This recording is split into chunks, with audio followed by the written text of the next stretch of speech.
3 মাসে দ্বিতীয়বার ফের বাড়ল রান্নার গ্যাসের দাম। ঘরোয়া 14 কেজি সিলিন্ডারের দাম বাড়ল 29 টাকা। কলকাতায় এলপিজির দাম বেড়ে হয়েছে 968। পশ্চিম এশিয়ায় যুদ্ধের আঁচ এসে পড়ে ভারতের হেসেলে। গত 7ই মার্চ এক ধাক্কায় প্রায় 60 টাকা বাড়ানো হয়েছিল রান্নার গ্যাসের দাম। কলকাতার ক্ষেত্রে দাম বেড়ে হয়েছিল 939 টাকা। আর 3 মাসে দ্বিতীয়বার ফের বাড়ল রান্নার গ্যাসের দাম। ঘরোয়া 14 কেজি সিলিন্ডারের দাম বেড়েছে 29 টাকা। কলকাতায় এলপিজির দাম বেড়ে হয়েছে 968 টাকা।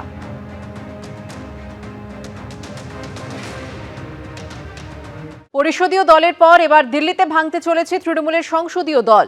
সূত্রের খবর, লোকসভা ও রাজ্যসভা মিলিয়ে হাতে গোনা কয়েকজন সাংসদ থেকে যেতে পারেন মমতা শিবিরে। বাকি সবাই একযোগে বিদ্রোহ ঘোষণা করে বলতে পারেন তারাই আসল তৃণমূল। একই সঙ্গে এ রাজ্যে আরও তৃণমূল বিধায়ক নাম লেখাতে পারেন বিদ্রোহী শিবিরে। সব মিলিয়ে ভোটে ভরাডুবির পরে কার্যত দিশেহারা অবস্থা তৃণমূলের। তৃণমূল কংগ্রেসকে মানুষ প্রত্যাখ্যান করেছে, একদম শিকড় থেকে উপড়ে ফেলে দিয়েছে। দেখতে থাকুন, সংবাদ দেখতে থাকুন। অনেক হচ্ছে তথাকথিত হচ্ছে বড় মাছ অনেক জয়েন। পশ্চিমবঙ্গে শুরু হয়েছে প্রাক বর্ষার বৃষ্টি, কিন্তু রাজ্য রাজনীতিতে মমতা বন্দ্যোপাধ্যায়ের শিবিরে যেন ঘোর বর্ষার ভাঙন শুরু হয়েছে। নীলবাড়ির রাস হাতছাড়া হওয়ার 1 মাস পার হতে না হতেই শুক্রবার কলকাতার ছোট লালবাড়িতেও টলমল অবস্থা তৃণমূলের। কলকাতা, বিধাননগর ও চন্দননগর 3 কর্পোরেশনের মেয়ররা পদত্যাগ করেছেন।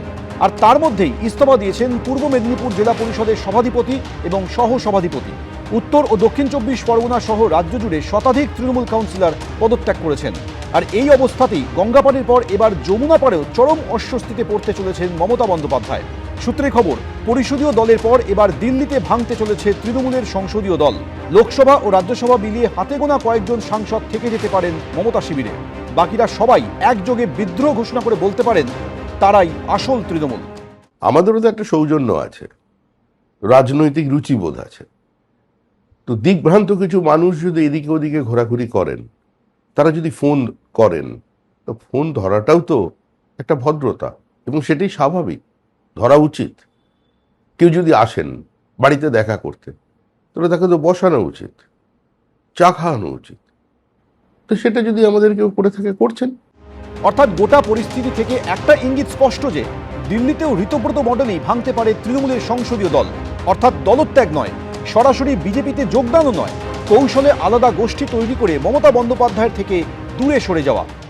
এটা একটা নির্দিষ্ট ডিজাইনে তৃণমূল কংগ্রেসকে টার্গেট করে, কারণ তৃণমূল কংগ্রেসের জনভিত্তি আছে। মমতা বন্দ্যোপাধ্যায়ের পেছনে বাংলার মানুষ আছে, যে কারণে সেই শক্তি ভারতের অন্য রাজ্যে সাকসেসফুল হলেও বাংলাটা দখল করতে পারছিল না। হঠাৎ ভোটের পর দলটা যখন বিরোধী আসনে, তখন মনে হলো যে দলে কথা বলা যাচ্ছে না, তখন মনে হলো সম্মান নেই। তার আগের দিন অবধি তো এই দলের নমিনেশন নেওয়ার জন্য লবি করেছেন। বীরত্বটা এই মহিলার উপর কেন্দ্র করে আপনি মঞ্চটাকে তৈরি করছেন কেন? ছেড়ে দিয়ে নির্দল হয়ে করুন না, কে বারণ করেছে? আমরা তো একটা রাজনৈতিক দল, হরিনাম সংকীর্তনের দল নয়, পলিটিক্যাল পার্টি, ব্যান্ড পার্টি তো নয়।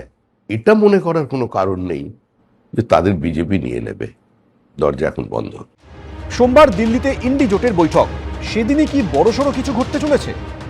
যারা নির্বাচনে জিতেছেন বা বিভিন্ন জায়গার জনপ্রতিনিধি আছেন বা এমনকি যারা এই মুহূর্তে সাংসদ, তারাও এই রাজনৈতিক দলটিতে থাকার ব্যাপারে খুব বেশি কিন্তু যে মোটিভেশন সেইটা দেখাচ্ছেন না। তার মধ্যে একটি বড় কারণ অবশ্যই যে আগের সরকারের যে দুর্নীতি বা দুর্বৃত্তায়ন, তার সঙ্গে তারা আর সেভাবে যুক্তও থাকতে চাইছেন না, এবং যদি আগে যুক্ত থেকে থাকেন সেক্ষেত্রে নতুন দলে যাওয়া বা অন্য কোনো দল করে একটা আপোষের মাধ্যমে সেই ঝামেলা এড়িয়ে থাকার চেষ্টা করছেন। একেবারেই তাসের ঘরের মতো ভেঙে পড়ছে এবং দলটি উঠে যাওয়ার সময়ের অপেক্ষা। মমতা বন্দ্যোপাধ্যায় দিল্লিতে থাকার দিনটাকেই কি বিদ্রোহ ঘোষণার জন্য বেছে নিতে চলেছে তৃণমূলের বিদ্রোহী সাংসদরা? বিজেন্দ্র সিংহ, এবিপি আনন্দ। পুরসভা, বিধানসভা, কর্পোরেশন, জেলা পরিষদের পর এবার সংসদেও ভাঙতে চলেছে তৃণমূল। সূত্রের খবর, লোকসভার 28 জন সাংসদের মধ্যে 24 জনেরই মন এখন উড়ু উড়ু। তার মধ্যে অন্তত 20 জন বিপ্লবের জন্য একেবারে প্রস্তুত। শুধুমাত্র 4 জন মমতা বন্দ্যোপাধ্যায় শিবিরে থাকছেন বলে সূত্রের খবর। রাজ্যসভায় তৃণমূলের 13 জন সাংসদের মধ্যে বিদ্রোহীদের তালিকায় রয়েছেন 9 জন। ঈশ্বরের নামে শপথ করিতেছি, সহজ পাঠে রবীন্দ্রনাথ ঠাকুর লিখেছিলেন, কাল ছিল ডাল খালি, আজ ফুলে যায় ভরে। গত 15 বছরে ক্ষমতায় থাকাকালীন এভাবেই ফুলে ফুলে ঘাস ফুলের বাগান ভরে উঠেছিল, কিন্তু ক্ষমতা যেতেই রাতারাতি বাগান ছাড়খাড়। লণ্ডভণ্ড মমতা বন্দ্যোপাধ্যায়ের তৈরি তৃণমূল। পুরসভা, বিধানসভা, কর্পোরেশন, জেলা পরিষদের পর এবার সংসদেও ভাঙতে চলেছে তৃণমূল। বিধানসভায় বিদ্রোহী বিধায়করা যখন জোট বেঁধে তার নির্দেশ খারিজ করে দিয়েছিলেন, তখন চুপ করে বসে তা দেখতে হয়েছিল মমতা বন্দ্যোপাধ্যায়কে। এবার সংসদীয় দলও যখন ভাঙনের মুখে, তখনও তা আটকানোর কার্যত কোনো ক্ষমতাই নেই একদা তৃণমূলের সর্বেসর্বার হাতে। লোকসভা ও রাজ্যসভা মিলিয়ে তৃণমূলের বর্তমান সাংসদ সংখ্যা 41, লোকসভায় 28, রাজ্যসভায় 13। সূত্রের খবর, লোকসভার 28 জন সাংসদের মধ্যে 24 জনেরই মন এখন উড়ু উড়ু। তার মধ্যে অন্তত 20 জন তো বিপ্লবের জন্য একেবারে প্রস্তুত। সূত্রের খবর, এরা মমতা বন্দ্যোপাধ্যায়ের সঙ্গ ছাড়তে মনস্থির করে ফেলেছেন। শুধুমাত্র 4 জন মমতা বন্দ্যোপাধ্যায়ের শিবিরে থাকছেন বলে সূত্রে খবর। এরা হলেন অভিষেক বন্দ্যোপাধ্যায়, কল্যাণ বন্দ্যোপাধ্যায়, সুদীপ বন্দ্যোপাধ্যায় ও মালা রায়। ভাঙারও তো একটা বিজ্ঞান আছে, ভাঙা শিখতে হয়। অপরূপভাবে ভাঙা, গড়ার চেয়েও মূল্যবান কখনো স্বপ্ন। কিন্তু দূর দূর পর্যন্ত এর সঙ্গে বিজেপির কোথাও কোনো সম্পর্ক নেই। সূত্রের খবর, শুধু লোকসভায় নয়, রাজ্যসভাতেও ভাঙতে চলেছে তৃণমূল। অভিষেক ব্যানার্জির হাই হ্যান্ডেডনেস যেইভাবে দলকে পরিচালনা করছিলেন, এবং সেটাতে মমতা বন্দ্যোপাধ্যায় বিষয়টি বুঝেও চুপ থাকা, এটাই তো কারণ সবার ক্ষেত্রে। কোনো এমপির সাথে তো আমার কথা হয়নি, আর আমি বিধানসভার সদস্য, লোকসভা বা রাজ্যসভার সদস্য নয়, কিন্তু টিভি মিডিয়ার মাধ্যমে যা দেখলাম যে সেখানেও বোধহয় এরকম একটা ডেভেলপমেন্ট হচ্ছে। এবার সেটা দেখে আমার যা মনে হলো যে ক্ষোভের কারণ সবার একই হবে।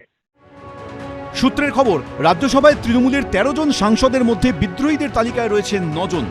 যে 4 জন মমতা বন্দ্যোপাধ্যায়ের পাশে থাকছেন বলে জানা যাচ্ছে তারা হলেন ডেরেক ওব্রায়েন, দোলা সেন, সাগরিকা ঘোষ এবং মেনকা গুরুস্বামী। যারা এই মুহূর্তে সাংসদ, তারাও এই রাজনৈতিক দলটিতে থাকার ব্যাপারে খুব বেশি কিন্তু যে মোটিভেশন সেইটা দেখাচ্ছেন না। তাদের মধ্যে কয়েকজন অবশ্যই থেকে যাচ্ছেন মমতা বন্দ্যোপাধ্যায়ের সঙ্গে। আগের সরকারের যে দুর্নীতি বা দুর্বৃত্তায়ন, তার সঙ্গে তারা আর সেভাবে যুক্তও থাকতে চাইছেন না, এবং যদি আগে যুক্ত থেকে থাকেন সেক্ষেত্রে নতুন দলে যাওয়া বা অন্য কোনো দল করে একটা আপোষের মাধ্যমে সেই ঝামেলা এড়িয়ে থাকার চেষ্টা করছেন। শনিবার দিল্লি গেছেন অভিষেক বন্দ্যোপাধ্যায়, কিন্তু রাজনৈতিক মহলের ধারণা তাঁর প্রতি তৃণমূলের সাংসদ বিধায়কদের একটা বড় অংশের যে বিশাল ক্ষোভ, তাতে তাঁর পক্ষে দিল্লি গিয়েও ভাঙন ঠেকানো কার্যত অসম্ভব। যে বিগত কয়েক বছরে যে বৈভব, যে অস্বচ্ছতা, যে দুর্বৃত্তায়ন ঘটেছিল, তাতে আমার কোনো সহমত ছিল না, এবং বিগত 5-7 বছরের এই বৈভব, এতে আমি অভ্যস্ত নই। সব মিলিয়ে এখন যা পরিস্থিতি, তাতে তৃণমূলের সংসদীয় দলে ভাঙন নিছকই সময়ের অপেক্ষা। প্রশ্ন একটাই, তা কবে হবে? সোমবার দিল্লিতে ইন্ডি জোটের বৈঠকে উপস্থিত থাকার কথা মমতা বন্দ্যোপাধ্যায়ের। সেদিনই কি বিদ্রোহী সাংসদরা আনুষ্ঠানিকভাবে বিদ্রোহের ঘোষণা করে তাকে রাজনৈতিকভাবে আরও নিঃসঙ্গ করে দেওয়ার কৌশল নেবেন? প্রশ্ন রাজনৈতিক মহলে। বিজেন্দ্র সিংহ, এবিপি আনন্দ। তৃণমূল ভেঙে খান খান, সংখ্যালঘু ভোটেও যে চিড় ধরেছে তা ফলতা পুনর্নির্বাচনেই স্পষ্ট হয়েছে। এই আবহে তৃণমূলের সংখ্যালঘু সেলের রাজ্য সম্পাদক পদ থেকে ইস্তফা দিলেন আজমল সিদ্দিকী। দল ছেড়েই অভিষেক বন্দ্যোপাধ্যায়কে কাঠগড়ায় তুলেছেন তিনি। শুধু একজন জন্য, অভিষেক ব্যানার্জি, ওকে ওর খিতা অত বেশি আছে। ভোটে ভরাডুবির পর কার্যত তাসের ঘরের মতো ভেঙে পড়ছে তৃণমূল। বিধানসভায় পরিষদীয় দলের রাশ মমতা বন্দ্যোপাধ্যায়ের হাত থেকে বেরিয়ে গেছে। সংসদেও তৃণমূল সাংসদদের বিদ্রোহী হওয়া কার্যত সময়ের অপেক্ষা। এই অবস্থায় অভিষেক বন্দ্যোপাধ্যায়ের বিরুদ্ধে ক্ষোভ উগরে দিচ্ছেন বিদ্রোহী নেতা বিধায়কদের একাংশ। তৃণমূলের সংখ্যালঘু সেলের রাজ্য সম্পাদকের পদ থেকে ইস্তফা দিয়ে সেই তালিকায় যুক্ত হলেন আজমল সিদ্দিকী। অভিষেক ব্যানার্জি, ও সব সময় ওকে টাকা টাকা টাকা টাকা, আজকে টাকার জন্য আজকে এই অবস্থা হলো। আজকে পার্টি শেষ হয়ে গেল শুধু ওর জন্যে। এখানে আসলে অভিষেককে প্রথম কাটমানি দিতে হবে। তো এই জন্যে এখানে কোনো বড় ব্যবসায়ী, বিজনেসম্যান এখানে আসতো না। 15 বছর কেউ আসেই নেই। বাঙাল বহুত পিছনে চলে গেছে, শুধু একজনের জন্য, অভিষেক ব্যানার্জির জন্য। 2011 সাল থেকে সংখ্যালঘুদের ভোট গেছে তৃণমূলের ঝুলিতে। 2016 বিধানসভা ভোট থেকে শুরু করে 19 লোকসভা, 21 বিধানসভা ভোটই হোক বা 24 লোকসভা নির্বাচন, সংখ্যালঘুরা একচেটিয়া ভোট দিয়েছেন তৃণমূলকে। তবে সদ্য সমাপ্ত বিধানসভা ভোটে সেই একচেটিয়া ভোট যে আর তৃণমূল পায়নি তা নির্বাচনের ফলেই পরিষ্কার হয়ে গেছে। তৃণমূলের প্রতি সংখ্যালঘুদের একাংশের মনেও যে ক্ষোভ জমতে শুরু করেছে তা আরও স্পষ্ট হয়েছে ফলতা পুনর্নির্বাচনের ফলে। প্রায় 30% সংখ্যালঘু ভোট থাকা সত্ত্বেও তৃণমূল প্রার্থীর জামানত জব্দ হয়েছে সেখানে। এই প্রেক্ষাপটে তৃণমূলের সংখ্যালঘু সেলের রাজ্য সম্পাদকের পদ ছাড়ার পর ক্ষোভ উগরে দিয়েছেন আজমল সিদ্দিকী। এই পার্টিতে কোনো মাইনরিটিকে কাজ করা দেওয়া হয় না, কোনো মাইনরিটিকে খালি ললিপপ দেওয়া হয়। ভয়ে আজ থেকে 7 বছর আগে আমরা পার্টিতে জয়েন করেছিলাম, আমাদেরকে বহুত টর্চার হয়েছে। আমার শুধু ইউজ আর কিছু নেই। আপনি 2000 লোক দেন, আপনি পার্টির জন্য করুন, পার্টির জন্য সেলিব্রিটি নিয়ে আসুন। এতদিন তৃণমূলের সংখ্যালঘু সেলের রাজ্য সম্পাদক ছিলেন, পদত্যাগ করেই তৃণমূলের বিরুদ্ধে ক্ষোভ উগরে দিয়েছেন। পাশাপাশি তাঁর গলায় শোনা গেছে রাজ্যের বর্তমান মুখ্যমন্ত্রী শুভেন্দু অধিকারীর প্রশংসা। এখন তো আমাদের শুভেন্দু অধিকারী স্যার আছেন, উনার আমাদের বিশ্বাস আছে। উনিও আগে বলেছেন যে ফলস কেস দেওয়া যাবে না এই গভর্নমেন্ট থেকে, উনি বলেছেন। তো ওনার উপরে বিশ্বাস আছে, উনি আমাদেরকে সবাইকে নিয়ে সেকুলার সবাইকে নিয়ে চলবেন, উনি বলেছেন সবাইকে নিয়ে চলবেন, এটা আমি বিশ্বাস আছে। শনিবারই তৃণমূল নেত্রী মমতা বন্দ্যোপাধ্যায়ের কাছে ইস্তফা পত্র জমা দেন আজমল সিদ্দিকী। ঝিলম করঞ্জাইয়ের রিপোর্ট, এবিপি আনন্দ, কলকাতা। নেক্সট জেনারেশন ট্রেন থেকে বুলেট ট্রেন। শনিবার কলকাতা সফরে এসে একাধিক বড় ঘোষণা করলেন রেলমন্ত্রী। বিকেলে চিংড়িঘাটায় মেট্রোর কাজ পরিদর্শনেও যান তিনি। সেখানে গিয়ে বলেন তৃণমূল সরকার যে উন্নয়নের কতটা বিরুদ্ধে এটা তারই আদর্শ উদাহরণ। এদিকে মুখ্যমন্ত্রী বলেন রেলের সম্পত্তি যাতে নষ্ট না হয়, যারা নষ্ট করেছে তারা যেন কেউ ছাড় না পায়। পশ্চিমবঙ্গে পালাবদলের পর প্রথমবার কলকাতায় এসে bullet train, next generation train, freight করিডোরের মতো একাধিক গুরুত্বপূর্ণ ঘোষণা করলেন রেলমন্ত্রী অশ্বিনী বৈষ্ণব। पश्चिम बंगों के लिए बुलेट ट्रेन का मोदी जी ने संकल्प लिया है, जो दिल्ली, लखनऊ, वाराणसी, पटना होते हुए सिलीगुड़ी को कनेक्ट करेगी। दिल्ली से सिलीगुड़ी 6 घंटे में आप बुलेट ट्रेन में आराम से बैठ के पहुंच जाओगे। ये आने वाले समय में करके दिखाएंगे।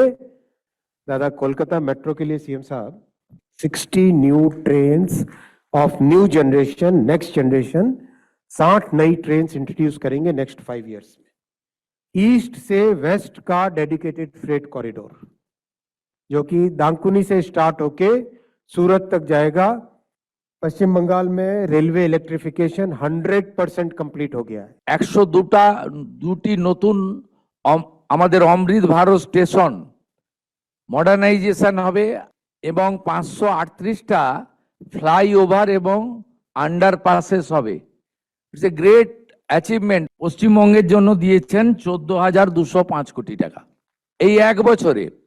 এর সাথে পেন্ডিং রেলওয়ে প্রজেক্ট, তাতে যদি আমরা এনওসি দিয়ে দিই, ল্যান্ড প্রোভাইড করি, তাহলে আমাদের 1 লক্ষ কোটি টাকারও বেশি ইনভেস্টমেন্ট করার সুযোগ রেলওয়ে বোর্ডের, রেলওয়ে মিনিস্ট্রির এখানে পশ্চিমবঙ্গে আছে। আপনারা শুনলে খুশি হবেন, এই অল্প সময়ের ডবল ইঞ্জিনের সরকার অলরেডি এফওবি এবং আন্ডারপাসের জন্য আমরা 40টার বেশি এনওসি রেলওয়ে দপ্তরকে দিয়ে দিয়েছি। শনিবার সকালে কলকাতা বিমানবন্দর থেকে মেট্রোয় নোয়াপাড়া যান রেলমন্ত্রী। সেখান থেকে অটোয় চেপে যান বেলঘুরিয়া এক্সপ্রেসওয়ে। তার সফর সঙ্গী ছিলেন রাজ্যের মন্ত্রী জগন্নাথ চট্টোপাধ্যায় এবং বিজেপি সাংসদ জ্যোতির্ময় সিং মাহাতো। বিকেলে চিংড়িঘাটায় মেট্রোর কাজ পরিদর্শনেও যান তিনি। Very unfortunately, the previous state government, TMC government, they stopped this project at this Chingrigata place. This is a classic example of how the TMC government was against any development. Trinamool আমলে সিএর বিরোধিতা সহ বিভিন্ন ইস্যুতে ট্রেনে ভাঙচুর হয়েছে।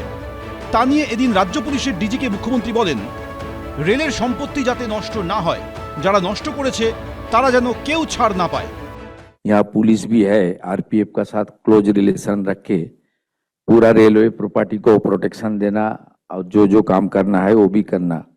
মাননীয় রেলমন্ত্রী অশ্বিনী বৈষ্ণবজির যে বিশেষ মিশন এবং রেলওয়ে বোর্ড যে প্রজেক্টগুলো অ্যাপ্রুভ করেছে, অ্যাপ্রক্স 61, আমার যে আর্লিয়ার অ্যাসেম্বলি কনস্টিটিউয়েন্সি ছিল সেখানে নন্দীগ্রাম প্রজেক্টেরও 6 একর জমি ওনার প্রয়োজন ছিল, সেটাও ছিল, এবং আমাদের মেট্রো এক্সপেনশনের জন্য তারও প্রজেক্টগুলো ছিল যা রেলওয়ে বোর্ড স্যাংশন করেছে। মুর্শিদাবাদে বেলডাঙ্গাতে সেই সিএ পারিত হওয়ার পর ট্রেন বাস জ্বালানো হয়েছিল, ট্রেন স্টেশন জ্বালানো হয়েছিল, তার যদি কমপ্লেন না থাকে নতুন করে ফাইল করা হবে, তাদেরকেও অ্যারেস্ট করা হবে। দেশদ্রোহিতা, দেশের সম্পদ নষ্ট করলে কাউকে ছাড়া হবে। রেলপথে দক্ষিণ 24 পরগনার সাগরের সঙ্গে যোগাযোগ তৈরি হবে বলে জানিয়েছেন কেন্দ্রীয় জাহাজ প্রতিমন্ত্রী শান্তনু ঠাকুর। একদম ডাইরেক্ট সাগর পর্যন্ত যাতে রেল পৌঁছয় এবং তার জন্য ইনিশিয়েটিভ নেওয়ার জন্য বলেছে। স্টেট এবং সেন্ট্রাল মিলেই করব আমরা। আগামী দিনে পশ্চিমবঙ্গের রেল পরিষেবার উন্নয়নে যে কোনো খামতি রাখবে না কেন্দ্রীয় সরকার, এদিন সেটাই স্পষ্ট করে দিলেন রেলমন্ত্রী। শিবাশিস মৌলিক, অরিত্রী ভট্টাচার্য, এবিপি আনন্দ। এবিপি আনন্দ, এগিয়ে থাকে, এগিয়ে রাখে।